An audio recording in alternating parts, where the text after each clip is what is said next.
चंद्र राशीनुसार 2026 मध्ये गुरु तुमच्या मीन राशीच्या 4थ्या घरात, त्यानंतर जूनपासून 5व्या घरात आणि शेवटी या वर्षी 6व्या घरात भ्रमण करेल. चौथे घर सुख, शांती, घरगुती जीवन आणि संपत्तीचे प्रतिनिधित्व करते. 5वे घर मुले, प्रेम आणि शिक्षण दर्शवते, तर 6वे घर आजार, शत्रू आणि कर्ज दर्शवते. शनी तुमच्या कुंडलीच्या पहिल्या घरात वर्षभर राहील, तर राहू आणि केतू अनुक्रमे 12व्या आणि 6व्या घरात राहतील. सध्या शनीच्या 7.5चा दुसरा टप्पा सुरू आहे. मीन राशीसाठी वार्षिक कुंडली कशी उलगडेल ते जाणून घेऊया. मीन राशी, नोकरी, व्यवसाय आणि शिक्षण. 1. नोकरी. केतू बहुतेक काळ 6व्या घरात असेल, त्यामुळे प्रामाणिकपणा आणि वेळेवर काम पूर्ण केल्याने तुमच्या वरिष्ठांच्या नजरेत चांगली प्रतिमा निर्माण होण्यास मदत होईल. जर तुम्ही मे महिन्याच्या अखेरपर्यंत कामावर कठोर परिश्रम केले तर येणारी वर्षे सोनेरी असतील. 5व्या घरात गुरु तुमच्या नोकरीच्या स्थितीला आणखी मजबूत करेल आणि तुमचे उत्पन्न वाढवेल. पदोन्नतीची शक्यता देखील आहे. या वर्षी नवीन करिअर मार्गांचा अवलंब करणे फलदायी ठरेल. 2. व्यवसाय. लग्नाच्या 10व्या घरात शनीची दृष्टी कामाचे प्रतिनिधित्व करते आणि 7वे घर वैवाहिक जीवन आणि व्यवसायाचे प्रतिनिधित्व करते, त्यामुळे काम मंदावू शकते आणि इच्छित परिणाम साध्य करण्यासाठी अधिक वेळ आणि कठोर परिश्रम करावे लागतील. तुम्ही कोणताही धोका पत्करणे टाळावे. जर तुम्ही मे पर्यंत कठोर परिश्रम केले तर जूनमध्ये चांगला काळ सुरू होईल. तुम्ही चांगले सौदे मिळवू शकता. जूनपासून गुरु तुम्हाला साथ देईल. 3. शिक्षण. 4थ्या आणि 5व्या घरात गुरु तुमच्या अभ्यासात मदत करत राहील.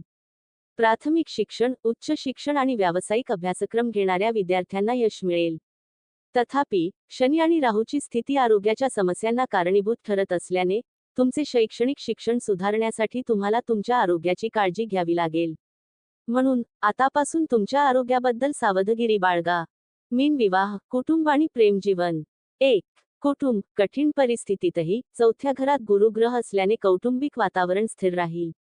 तथापि, शनी तुम्हाला रागावू शकतो किंवा हट्टी करू शकतो, म्हणून जर कौटुंबिक समस्या उद्भवल्या तर तुम्हीच दोषी असाल. वर्षाच्या उत्तरार्धात 2ऱ्या घरात गुरुदृष्टी शुभ घटना घडवेल आणि नातेसंबंध मजबूत करेल.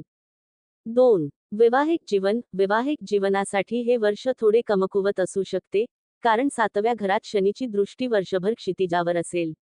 लहान गोष्टी मोठ्या समस्यांमध्ये वाढू देऊ नका. समस्या त्वरित सोडवा आणि हट्टीपणा टाळा. दुसरीकडे, जून ते ऑक्टोबर दरम्यानचा काळ विवाह आणि लग्नासाठी खूप चांगला असेल. या काळात 5व्या घरात गुरु विवाह जुळवण्यास मदत करेल. 3. संतती. तुमच्या मुलांबद्दल खात्री बाळगा, कारण 4थ्या आणि 5व्या घरात गुरु त्यांच्या आरोग्य आणि करिअरमध्ये मदत करू शकतो. तथापि, नवविवाहित जोडप्यांना मुले होण्यास थोडा विलंब होऊ शकतो.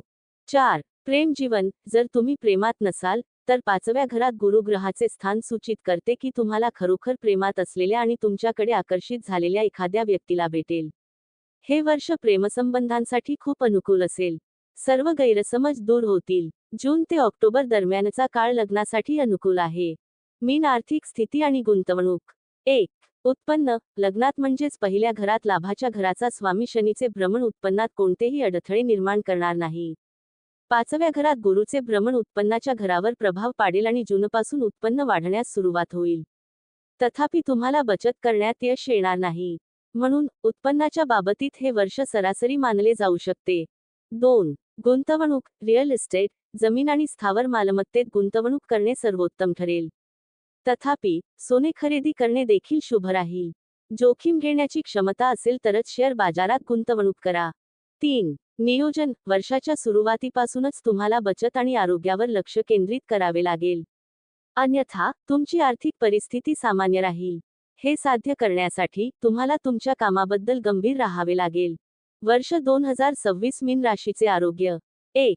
लग्नात शनी आणि 12व्या घरात राहू तुमच्या आरोग्यावर परिणाम करू शकतात. यामुळे वातदोष, पोटाशी संबंधित समस्या, बद्धकोष्ठता, गॅस, आळस आणि थकवा येऊ शकतो.